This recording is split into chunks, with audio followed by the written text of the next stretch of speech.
Emotions shouldn't get to steal your dreams. Quite often, when we want to go live our dream life, we get slammed with fear, with doubt, maybe guilt, shame, imposter syndrome. Something comes up and stops us. So here's how we get through that. First of all, we expect it. Expect the discomfort. Don't be surprised when it feels uncomfortable when you start taking action towards your dream. Don't let your feelings steal your dreams. Expect that it's going to be uncomfortable and have a plan for it. Hello, courageous bestie. This is such an important topic.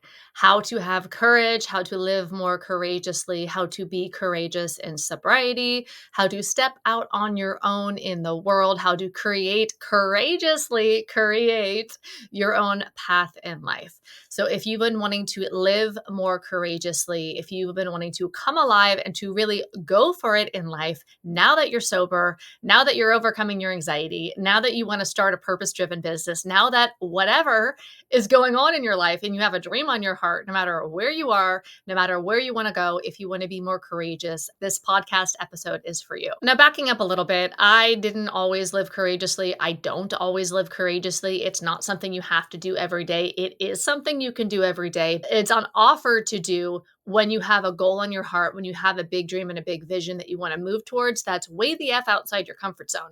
That's when we need to be courageous. That's when we need to have a plan for our courage. That's when we need to have a way through the right mindset and some actual practical tools in order to really go for it in life. And that's what we're going to talk about today. So, when I got sober, I felt like I was afraid of everything. My life was really limited. Maybe this is where you're starting out now. You've been dominated by fear for some time. Maybe you're in early sobriety. Maybe you want to launch a business. Maybe you want to share your message. Maybe you have a big dream on your heart that you want to live.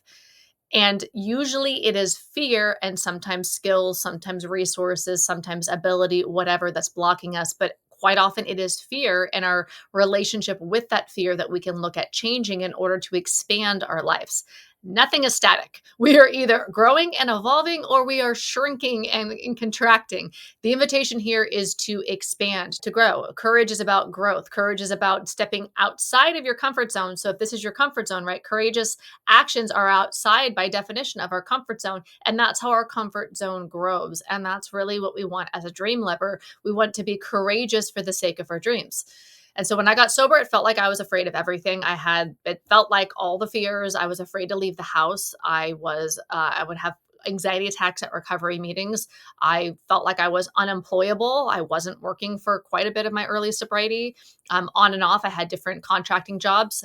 Maybe you saw the podcast episode about how I wanted to make money and travel the world. Those were contract jobs, though. My mind wasn't working that well at the time. My brain was racing, all sorts of thoughts. It was hard to function. I had a lot of anxiety. It was very disabling, debilitating. And so I had a lot of growth ahead of me, a lot of courage to embody in order to break free.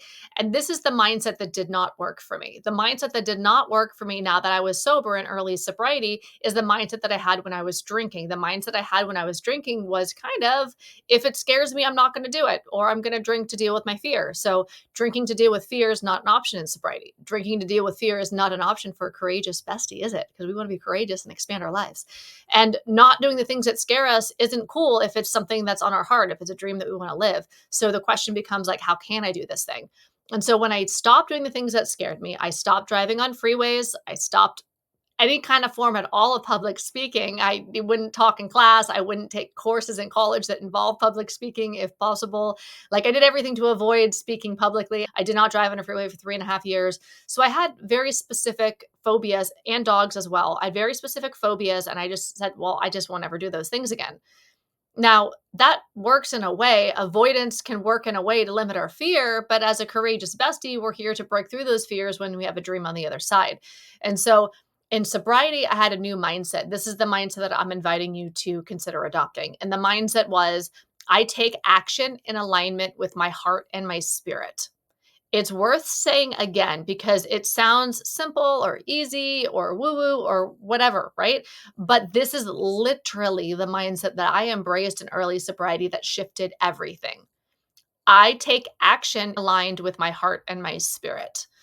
What that meant was if there was something that I wanted to do, and even though it scared the ish out of me, I would still do it so that I could pursue my dream. I would find a way to get through the uncomfortable feelings so that I can actually walk in the direction of that dream and therefore be more likely to live that dream. It's not like I didn't feel uncomfortable. I did, but courage and fear essentially feel the same, but courage has action. So if we get scared about moving forward and we don't move forward, that's called fear. If we're scared about moving forward and we move forward, that's called courage. The invitation, courageous bestie, is to be courageous. And so we could really break this down into two steps. Get really clear on what it is that you want. What does your heart and your spirit want? What is your dream? What is your goal? What is your desire? What is, however you want to phrase it? What are you moving towards? Where is the destination that you want to bring your life to? What is this next goal? It could be a big goal, a little goal, but getting clear in where you want to go. And then the next step is to take consistent action in that direction.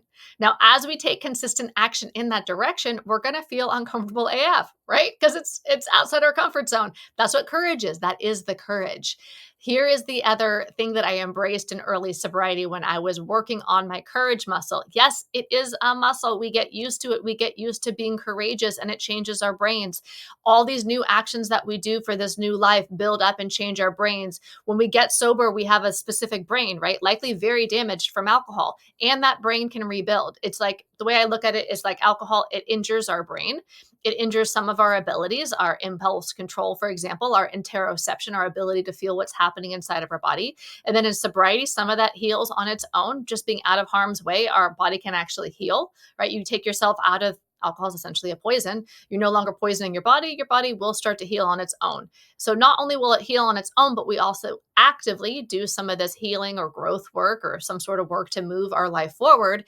And so when we start to take these new actions towards our dreams, we get clear in our dream and start to move forward, we're starting to change our brains. So maybe we can't imagine in the first step or the second step, let's say there's 30 steps to our dream, we can't imagine taking that 25th step or that 26th step or those steps down the line. But the person who takes those future steps isn't who you are today. You're just taking that next step today. So if your big dream is to like do a TED talk and that scares the ish out of you, but you feel called to share a big message with the world and it's something like doing a TED talk, that's not the first step. Not if you have a phobia of public speaking. I had a phobia of public speaking. So if you're starting with a phobia of public speaking and you want to share an inspirational message with the world, you're just doing that next step. Like a next step could be, what do you want to talk about? Why is that important to you? And then how could you practice talk? Can you write up a talk? So way before you end up on some sort of public stage, you got to think about what are you going to talk about and then do a practice talk. Talk to your wall, talk to your bed, talk to your couch, talk to your dog, talk to like an audience that's not going to judge you, right? If you have a dog, give the talk to your dog. And then maybe you put your camera out and maybe you do the talk to your camera or your phone, right? And you record it on your phone and then you watch it back. That's not easy. It's not easy to give a speech to your phone. I mean, it's not really hard either, but it's not like an easy action if you're not used to speaking, but you're working this new muscle of being courageous. And then watching it back isn't easy.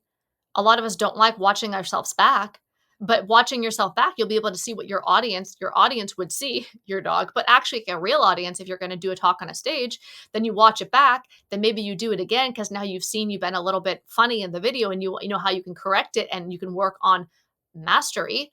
So that you keep taking these steps and then eventually you do a talk in front of actual humans, right? But the first step was just, what are you going to talk about? So by the time you move into taking all these steps towards that big dream, you are a new person. You're not a beginner after the beginning. You're in third grade, then in fourth grade, then in fifth grade with your goal, right? Like these things stack, your skills stack. And as your skills stack, as these steps stack, your brain actually changes. You're creating new neural pathways in your brain. I call it brain blazing. Think about trailblazing. If you're going out on a path and you're in the jungle and you're blazing a new trail in the jungle. So you have your machete and you're cutting. It's really hard at first. You're cutting through all the foliage and all the jungle and you're cutting through all the bushes. So at first, it's really hard. It's a lot of effort. You're sweating. It's a lot of work. But then when you go back down that trail again, you might have to cut a little bit, but not as much. And then you keep going down and then it becomes like the beaten down trail, right? It's a well trotted trail. So it's not hard anymore to go through that trail that you've already blazed because it's not new anymore. You've done it. You keep doing it. It creates something new in this jungle trail that we're talking about. This is how our brains work. If you keep doing this thing, eventually your brain is going to shape shift in a way that makes it more easy. So you keep going down this road in your brain, giving the talk or whatever your dream is. Eventually, those neural connections are stronger. It's easier. The person who does the 25th step towards the dream is not the person who does the second step. So we start where we are and we do what we can. And we just take each step as courageous. It might be scary AF to do that next step, but we just keep taking those steps and they stack up and they stack up to an entirely new life. We quite literally walk ourselves into a new life, one small courageous step at a time. Are you here looking for the secret? The secret is not that I just dropped my microphone on the ground and it got dirty. I mean the secret to stopping early sobriety anxiety, to feeling comfortable in your skin sober, to feeling confident at work when you get sober and you're wondering, where the hell did my confidence go? And you want to be courageous in life. If you're looking for the secret, then come check out the free mini course, The Secret to Feeling Comfy, Confident, and Courageous in Sober Skin at sobrietybestie.com/YouTube. Do you hear that? I think there's another secret out here in the woods. Hello, hello, hello. Emotions shouldn't get to steal your dreams. Here's what I mean. Quite often, when we want to go live our dream life, when we have a big dream on our heart and we start to take that action, it can be very uncomfortable. We get slammed with fear, with doubt, maybe guilt, shame, imposter syndrome. Something comes up and stops us. So here's how we get through that. First of all, we expect it. Expect the discomfort. Don't be surprised when it feels uncomfortable when you start taking action towards your dream. Don't let your feelings steal your dreams. Expect that it's going to be uncomfortable and have a plan for it. You can have a conversation with your emotions. It might sound weird, but it works. This is what I mean. Oh, there you are, fear. I was expecting you. Oh, there you are, doubt. I was expecting you is very different than fear or doubt arrive and you stop and don't move forward towards your dream. Fear and doubt arrive and you say, there you are. I was expecting you. Do a breath, shake your body, something, get rid of the emotion, get rid of the feeling, ground back into what you want to do and continue moving forward. Expect the discomfort. We can go a step further here, courageous bestie, because I know you're here to be courageous, right? I'm here to be courageous too. Let's do this. Let's get courageous up in this jungle podcast. Here's what I mean.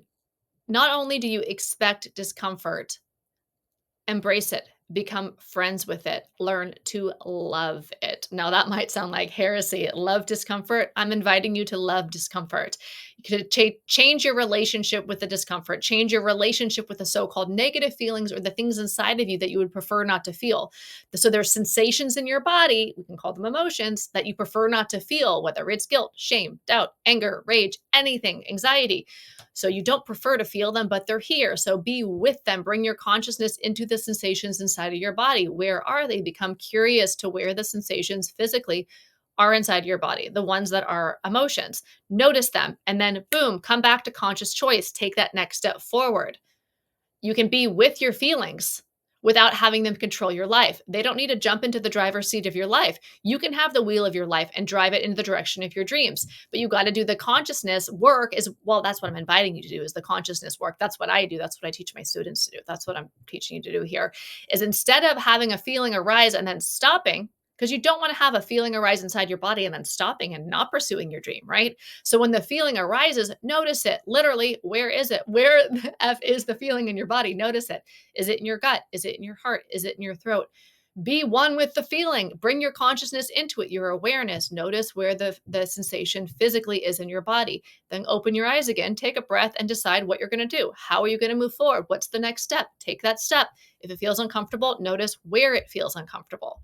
So when you move to a curiosity with your discomfort, you're no longer being dominated by it, but we can move even further. We can like seek it. I'm going to do things so that I can practice courage. What's a courageous act I could practice today? I'm practicing courage every day. What would be a courageous act that you could practice today? Like literally, I'm asking you now, what would be a courageous act that you could practice today? What do you want, right? We start off with what do we want? What's your dream? Big or small? It could be like a 3-year dream, a 5-year dream, a 5-minute dream. What's your dream? What is something that you want for yourself? What's something that feels impossible, but maybe just maybe it's possible? Maybe just maybe somebody else achieved it. And therefore, maybe just maybe you could achieve it too. What do you want? What would the next step look like? Remember, we're not doing the 25th step right now on a 30-step plan. We're doing the first step, and then the second step, and then the third step. And by the time we do the fourth step, we're not the first stepper anymore. We're the fourth stepper. We become the new people. The new person, it doesn't require the same amount of courage to do step number 5 when you're on step number 4 as it would if you were on step number 1, because we're building that muscle. We're blazing that trail in our brain. We're brain blazing, courageously brain blazing into living our dream lives. Now, these dream lives might be big, they might be small, whatever the dream is, right? My first dream in sobriety was to not have anxiety. I didn't even think that was possible. Was that maybe, just maybe, the anxiety attacks would one day go away. Otherwise, how the hell am I going to stay sober? How am I going to deal with all these emotions and all this anxiety if I can't drink? I can't drink because it'll kill me. That was clear. Alcohol was killing me. How do I stay sober with all of the emotional crap? So, my biggest dream was to feel comfortable in my skin. And maybe that's where you're at right now. Now, remember, the person who wants to feel comfortable in their skin on their first step towards their second step, they're not the same person on their 30th or 100th step. We change our brains by taking actions in the moment. So if your current relationship with discomfort is one of avoidance, like mine was before I got sober, is drinking over it, is ignoring it, is doing cross addictions, like eating something, watching something, swiping left, right, whatever. If your relationship with discomfort is one of avoidance, masking, covering, ghosting, if you're ghosting your discomfort, you're going to have a very different life than if you're willing to befriend your discomfort. The invitation is to become a discomfort lover, to learn to love your discomfort, to learn to be curious of it and what's going on and where is it, and moving through it by getting grounded in it, grounding in our discomfort. With what I've been saying on this podcast, and really every episode of Sobriety Bestie podcast, I'll probably say it because it's probably the most important thing I can say, really, is to change your relationship with your thoughts and your feelings so that you're no longer being oppressed by your life, that you're being liberated from unconscious behavior and unconscious thought patterns and feelings coming up, that you're not being controlled by this, that you're free, that you're liberated, that you're more comfortable in your skin sober, that you're courageously pursuing your dreams. And through the courageous pursuit of our dreams, we become confident. That's how we become confident sober, is we build up the competence, because the more that you're courageous and taking these new actions, the more that you're building your ability to take these courageous actions, you're building your competence, and you start stacking up your competence by stacking up your courageous actions. And then you become confident because you keep doing the thing. So you're confident that you can do the thing because you have all this evidence has stacked that you've been doing the thing. So now you're courageous and now you're competent and now you're confident, all because you were willing to allow the discomfort to be in your body while you still pursued your dream. It sounds really simple when I say it like that, and we can complicate the F out of it, but it doesn't have to be that complicated. It's just, what's the next step? What's the next step forward? What would being courageous today look like? Let me know. DM me, comment below. What would it be? Send me a message. What would it be like? What's the next step forward? What is your next courageous step forward? Start with your dream, and then what's the next step? I want to hear you. Claim it. Claim it. Claim it right now with me. Say it. I am courageous. This is courage. This is courage. So when you're being courageous and it feels uncomfy AF, then your mantra becomes, this is courage. This is courage. This is courage. This is courage. That was my mantra when I was in early sobriety and I started taking courageous action aligned with my heart and my spirit. This is courage. Otherwise, I could call it anxiety, I can call it doubt, I can call it fear. Those would all have been true, but I was doing the thing. When we're doing the thing, it's courage. So telling myself in my mind, because we can choose our mindset if we want to be deliberate, which is the invitation here, this is courage. It was way more motivating for myself, way more helping me take the action to say in my head, literally to say in my head, this is courage, than this is anxiety, this is fear, this is doubt. All of it was true. If I didn't take the action, then it wouldn't be courage. But because I was taking the action, it was courage. So this is anxiety, this is doubt, this is fear. While they're true, it's also true that it's courage. This is courage. The commitment is to being courageous, because that opens up our entire life. It's the gateway emotion. When I was a kid, they talked about pot being the gateway drug. So when that was like DARE, anyone remember the DARE stuff? Drug abuse resistant education. We had like the DARE shirts. They came to our, I think it was like police officers came to our elementary school and told us about, don't do drugs, they're bad. Just say no. So the gateway emotion to everything that unlocks everything in life that we really want for ourselves, all the desires, even the dreams that we think there's no way that they can be true, is courage. a willingness to be courageous, a willingness to be uncomfortable for the sake of our dreams. Like, are you willing to feel uncomfortable for 5 seconds, for 20 seconds, for 3 minutes? If that's the price tag for your dream, how bad do you want your dream? Are you willing to feel uncomfortable? And if you're in sobriety, it might feel a little bit harder to feel uncomfortable because we're the kind of people that don't want to feel uncomfortable to the point where we're going to drink alcohol, which is kind of literally a poison, so that we don't have to feel our feelings. I certainly did. I didn't want to feel uncomfortable. I never wanted to feel uncomfortable. Who wants to feel uncomfortable? Nobody. But when we're willing to feel uncomfortable, that's the small price tag. If I'm uncomfortable for 1 minute, I can live my dream for 5 minutes, for a week, for 2 minutes, for 2 seconds, for however long. Then I can actually be who I want to be in the world. I'm thinking right now, like in early sobriety, I'd be in a recovery meeting and they'd call on me to speak. I would freak the F out. I had a proper phobia of public speaking, of speaking in groups. And what I learned is that if I just started speaking anyways, I would feel really, really uncomfortable. I don't know, 30 seconds, a minute. The second they call my name, my anxiety spikes, my heart rate races, all of the stress chemicals, the biochemical experience in my body was very intense. And I would start talking because I felt like I had to do what they were saying in order to stay sober. And I'd start talking and I'd maybe I'm sniffling or crying because I'm freaked out that I'm even talking in front of a group. And then within a minute, like the emotions kind of calm down a little bit because it's a biochemical experience. I got shot with adrenaline and all the stress chemicals, and then it kind of calms down. Then it's not as scary. Then after I'm done talking, maybe I'm like judging myself for what I said or didn't say, but I generally feel a lot better. And then after the meeting, someone says, I really related to what you said, or thank you for sharing that, or I'm so and so, nice to meet you. Then you have a friend, right? Then you feel good that you actually did the thing that was scary and that maybe you made a friend, or whatever. The time that we are courageous, we can look back and see all the benefits. And that it wasn't that long that we were in the discomfort. So the amount of time that we're in the actual discomfort, that's the price tag that courageous besties, which is you, know that we have to pay in order to live our dream. And it stacks. It stacks over time. We stack courage on courage on courage on courage on courage. And then our comfort zone gets so big. And then people are like, how did you do it?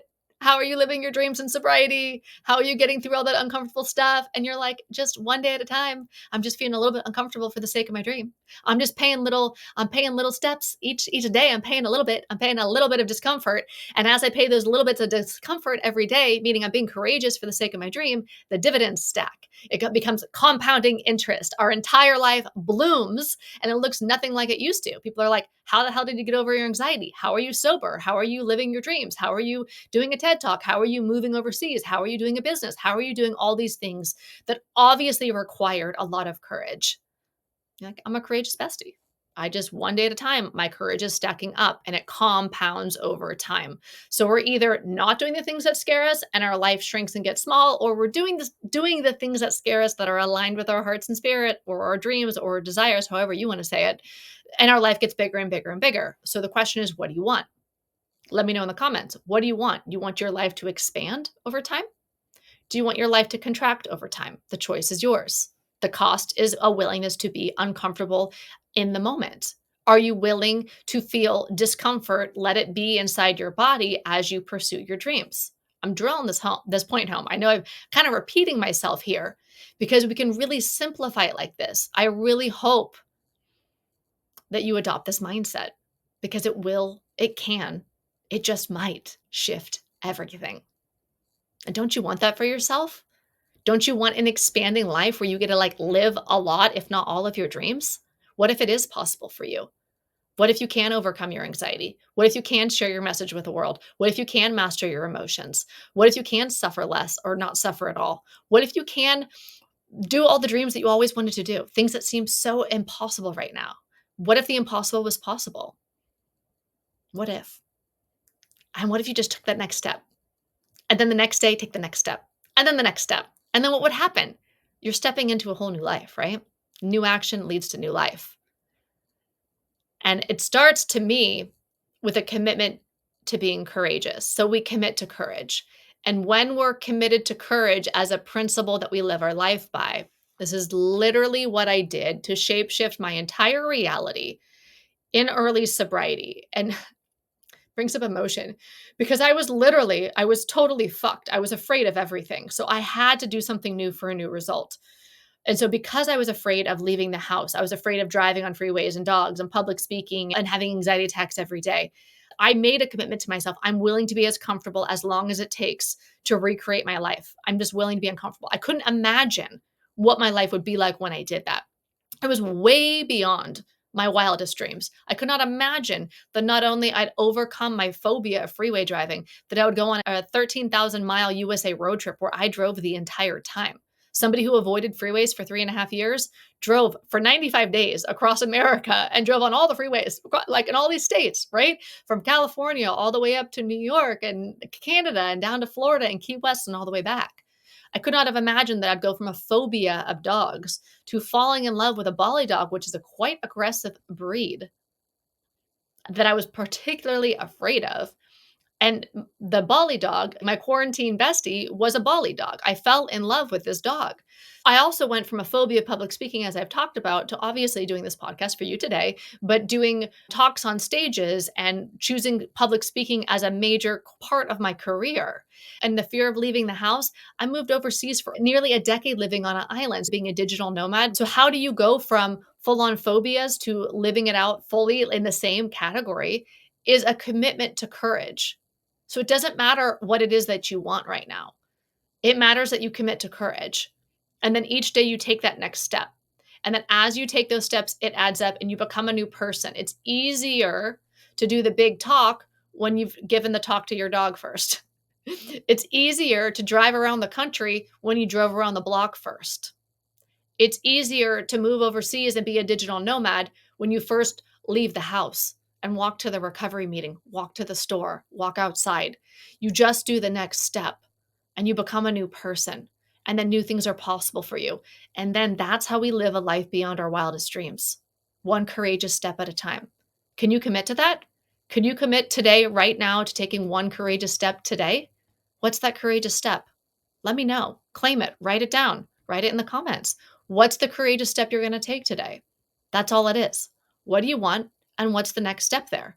And tomorrow, do it again and again and again. And walk yourself deliberately into the life that's aligned with your heart and your spirit, with your dreams, with your goals, with whatever you want to be. You get to choose. You get to choose. Does fear rule you, or are you going to be courageous? It's a choice. It's a choice. You get to be courageous. You can choose to be courageous. You can do this. It's up to you. It might be a minute by minute thing, an hour by hour, day by day, week by week. We get to choose. This is like, like Yoda in the Force, or like, I don't know. I had this like wild ayahuasca experience. Maybe if you've done psychedelics, you know what I'm talking about, where it's like, it's really clear that no matter whatever we're thinking is going to create our reality. If you're on psychedelics, it might be quite literally, right? It can be really scary. But we get to see through life's experiences that if I think fearful thoughts, I'm going to be limited and create a smaller, like contracting life. If I think expansive thoughts and I take expansive moves, courageous moves, my life is going to open up. And that's our choice. And that choice happens again and again and again. We don't choose it once. We don't just one day take one courageous action. Now, there might be one action that makes a big change. Like getting sober, the action of going to rehab for me created a big change. Or it was deciding to go to rehab and then going to rehab, right? But then I still had to choose every day to not drink. In early sobriety, it wasn't easy to stay sober with all those feelings, right? We choose it every day. We choose courage every day. And when you choose courage every day, you are walking into a whole new life. Bestie, courageous bestie. A life beyond your wildest dreams. I know that in the next 3 to 5 to 10 years for me, I will be living a life beyond my wildest dreams today. Look, I got sober in 2009, so I've been sober like a decade and a half at this point. I am currently living a life beyond my wildest dreams from when I couldn't stop drinking. I could never have imagined that not drinking was possible. I could never have imagined that overcoming anxiety was possible. I am currently living, you are likely currently living too, a life that is beyond your wildest dreams from a past self. There's no reason why you can't go forward living a life beyond your wildest dreams. And the way there is the commitment to courage. Commit to courage. I commit to courage. I commit to courage. Say it with me. I commit to courage. Even if you're like listening to this on a bus and people can hear you, I commit to courage. Even if you're watching this and someone's around you, I commit to courage. Say it with me. I commit to courage. I commit to courage. I commit to courage. Say it with me. Say it out loud. I commit to courage. I commit to courage. Commit to courage. Commit to courage. Commit to courage. You can choose it. You can do it. You can commit to it. It's the path. It's the gateway. Courage is the gateway drug in sobriety, or for anybody who wants to consciously create their lives. Commit to courage. I commit to courage. I commit to courage. You feel that? You feel that? Does that feel good? Does that feel empowering? I feel empowered saying that. How do you feel saying that? I commit to courage. Are you still listening? Is this getting weird? Let's just be courageous. Let's make that a deal. Okay, let's be courageous. Let's go on this whole Sobriety Bestie podcast adventure together over the episodes. Being courageous. Let's change our entire lives. Won't they be fun? All right, courageous bestie. Thank you so much for watching or listening to this episode, and I will see you in the next episode. Have so much fun being courageous today. You got this. You can do it. Yeah. Tell me all about it. Let me know. Let a courageous bestie know how it goes. Bye. Thank you so much for watching. If you like this video, give it a thumbs up, like it, subscribe for more, and I'll see you in the next video. Have a beautiful day.